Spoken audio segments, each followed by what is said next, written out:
If you ever use Tinder, let me give you a strong warning. Be careful who you decide to hang out with from Tinder, because in reality, you really don't know these people, and there's no telling what type of person they really are. I had to learn that the very hard way, and I regret it. Let me tell you what happened. I was a little lonely, and I needed someone in my life. Seeing all my male friends have girlfriends, and even some of them expecting kids as well, made me really realize what I'm missing out on. So I started slowly looking to get back into the dating game, because I don't want to die alone. I want to have that significant other in my life.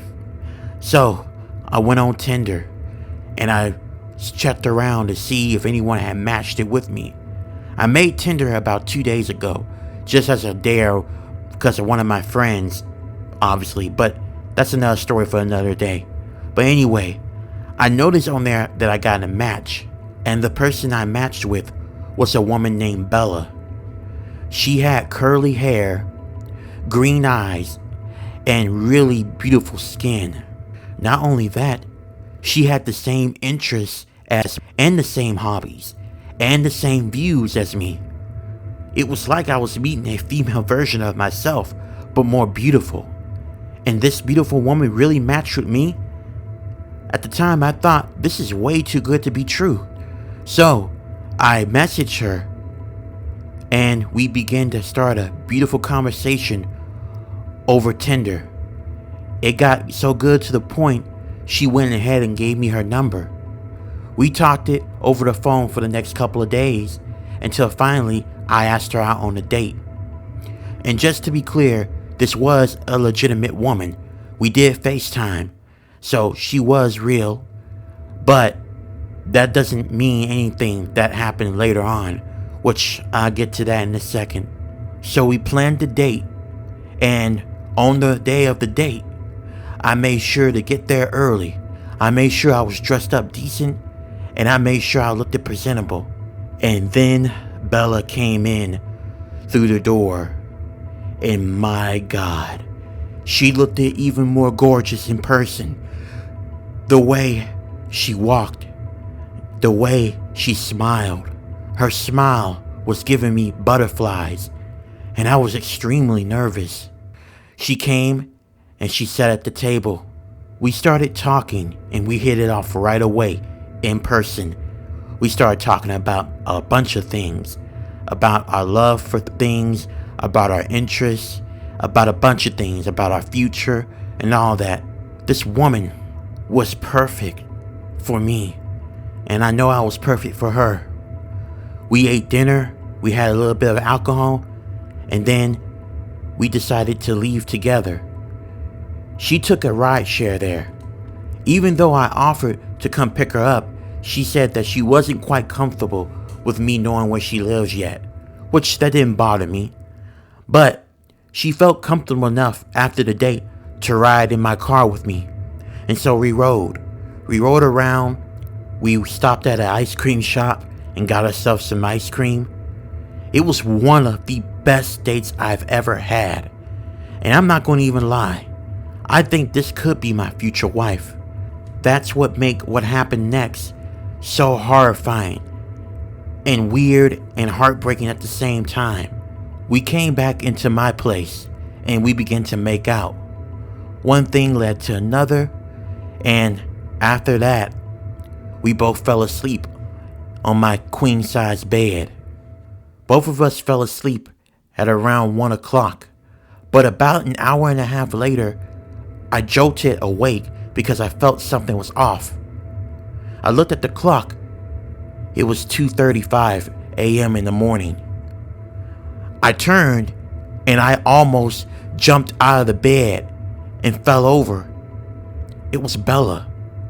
She was just standing over the bed, not in the bed, over the bed, and watching me in this creepy manner.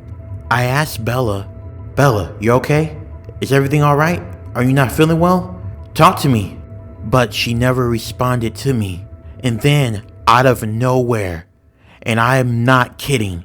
She started getting down on all fours and started crawling around.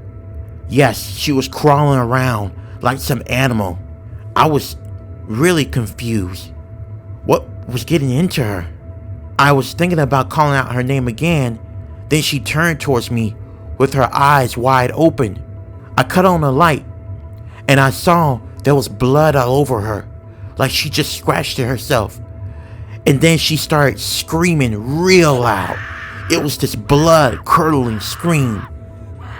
She screamed it so loud that it woke up the neighbors across from my room in the hallway of the apartment complex. She kept on screaming, and then I tried to calm her down, but then she opened up the door and ran out on all fours. She ran outside with nothing but her underwears and her bra on. It was really strange.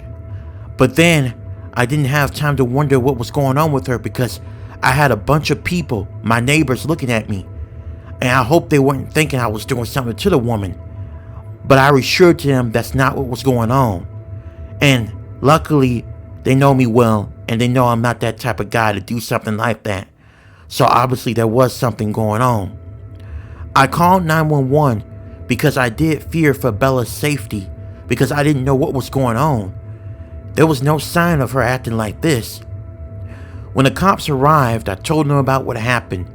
And luckily, the apartment owner had a camera of when she walked all on fours out of the apartment complex and running down the street. And the police looked at it.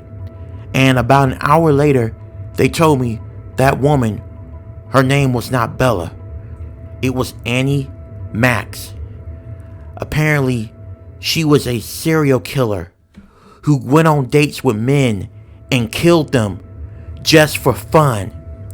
They think that she has a mental health illness, but they've been looking for her for a while. And they said that she looked like she changed her appearance just to avoid the police coming after her. After they got done telling me that, I was floored and I was heartbroken because this woman, who I thought was Bella, really was a nice woman. And after what happened, it felt like my world just crashed apart. Man, you really do gotta be careful. It was probably a very good thing that I woke up, because the thought of her standing over me, there was probably a good chance she was gonna kill me. After that, I got rid of Tinder because I obviously don't feel the same about it after that situation.